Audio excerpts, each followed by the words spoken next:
देखिए next question हमसे पूछ रहा है, name the 2 electromagnetic waves used in human medicine, which one of these 2 has more frequency. देखिए यहाँ से एक क्वेश्चन टपकता ही टपकता है, तो आप ध्यान रखिए इलेक्ट्रोमैग्नेटिक वेव का जो स्पेक्ट्रम है, इलेक्ट्रोमैग्नेटिक स्पेक्ट्रम है, उसको आप याद रख के जाइए। तो सबसे पहले हमें इसका आंसर करना है, तो हम डाल देते हैं क्वेश्चन नंबर 15 के लिए हमारा आंसर है। ठीक है, तो सबसे पहले हमारा है एक्स रेज, तो आप एक्स रेज लिखिए। उसके बाद क्या है, इसको ब्लू पेन से लिख लेते हैं। एक्स रेज होता है जो हमारा, वो होता है बेसिकली टू फाइंड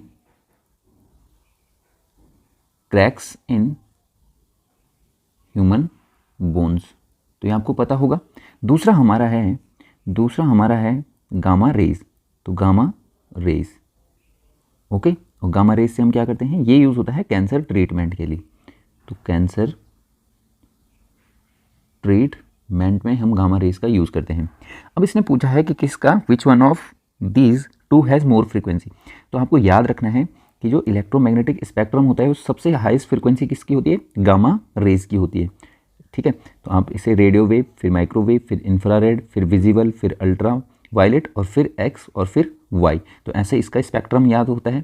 ठीक है, इस तरीके से इसका सीक्वेंस होता है। तो एक्स वेव का जो फ्रीक्वेंसी रेंज होता है दैट इज़ 10⁻18, और इसका होता है 10⁻22। ठीक है, और ये हर्ट्ज में होगा, ये भी हर्ट्ज में होता है। तो गामा का 10⁻22 होता है और इसका 10⁻18 हर्ट्ज होता है। अगर हमें यहीं पे पूछ ले कि लैम्डा यानी कि वेवलेंथ जो हमारा एक्स रे होता है उसके लिए कितना होता है, तो हमें याद रखना है 10⁻−10 होता है।